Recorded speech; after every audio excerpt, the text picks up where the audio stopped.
Kevin Lou Ferrigno, the man that made the Incredible Hulk movies, he actually won the Mr. Universe in 1974 in Verona, Italy. Yes.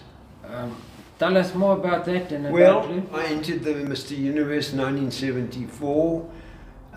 Lou Ferrigno entered and won the universe. Lou, unfortunately, at that stage was hard of hearing, so he had quite a few people hanging around him and helping him and that.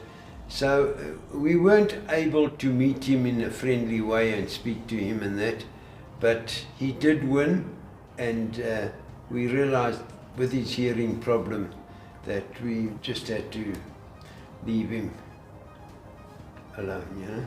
In 1975, Lou Ferrigno came out to South Africa amongst a whole lot of other people to compete in the Mr. Olympia competition.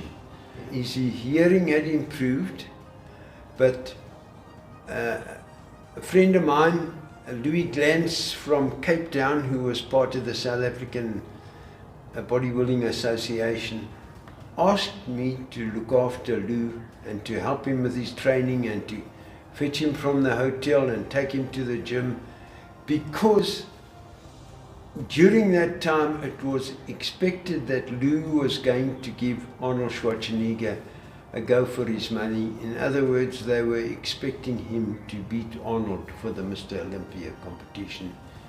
He was a giant of a man, 6'6", 275 pounds, very well built, and I was given the job of looking after him with his training.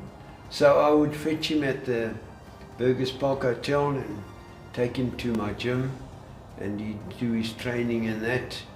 And one night, even at 11 o'clock, I had to go and pick him up and take him to the gym for a workout. But all in all, we became quite good friends, and so I looked after him during that period. Can I tell a funny story? Yes, please, Kevin. I took Lou to my flat. We were living in Sunnyside at the time. It was a nice sunny day and he wanted to get some sun. And so I took him to the flat, took him up onto the roof, and he spent a lot of the day getting sun and that. He decided to come down to the flat to get some water, and so he jumps into the lift without putting on his shirt, and so about halfway down from the 6th floor, when someone stopped the lift to get in, to go down, and when they saw this man standing in the lift, they dropped whatever they were doing and ran. So he says the people were all running away from him there. During that 75 Mr. Olympia period, I was asked to keep Lou away from Arnold. They didn't want Arnold to see the man because he had improved so much since 1974 and that. So they didn't want Arnold to see what he looked like. Unfortunately, at the Mr. Olympia, Lou Ferrigno, when they came out on stage to compete against each other, it turned out that Lou didn't quite have the polish of Arnold, and so Arnold won. Lou actually came third, and a fellow, Serge Nubret, who also happened to be training at my gym during that period, came second.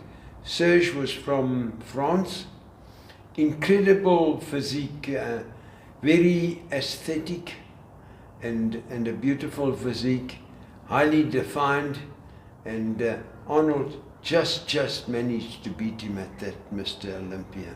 Interesting thing about our Serge Nubret was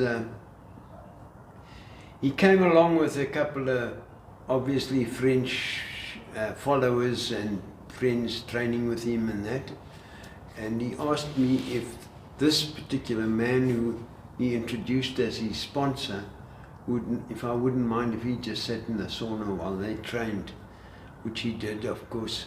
And I didn't particularly pay too much attention to who the man was, or the name. And long after the competition, I used to receive postcards from this guy. I didn't know who they were. I just got these postcards and paid too much attention, and thanking me for the use of the sauna and that. And then I was asked one day by someone on the Bodybuilding Association, do I still get postcards from Paco? So I said, oh, the guy with the sauna. And they said, yes, that chap. They said, do I know who he was? I said, I haven't a clue who he is. It turned out the guy's name was Paco Rabanne, who's now world famous for his perfumes and that, and has sponsored the French Open and Wimbledon quite a few times with his money and that. Apparently he's incredibly rich, or was, because I believe he passed away a few years ago. And that was one of the interesting things in my life. What was very interesting, Lou Ferrigno, Serge Nubret, and numerous of the guys training at my gym during that period, they all trained incredibly light.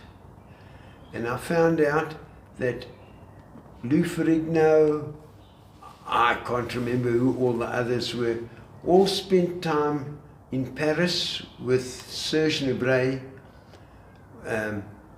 picking up on his training ideas, because Serge Nubret used to train 4 or 5 hours a day, and very, very lightweights, just set after set after set.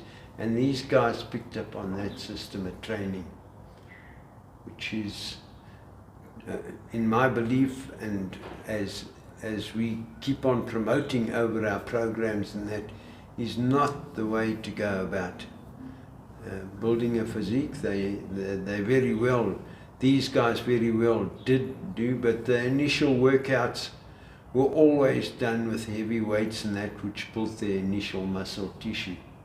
So it was mainly the finishing off that they were busy with, not the building of the muscle tissue. Lou didn't compete after the 1975 Mr. Olympia. He got involved in movies, he played professional football, he entered in the strongman competition. He did, however, I think about 20 years later, make a comeback and entered in the over 40 Mr. Olympia, where he came second or third. But by that time he had really improved to the point of weighing over 300 pounds. So he was a giant of a man in the end, anyway.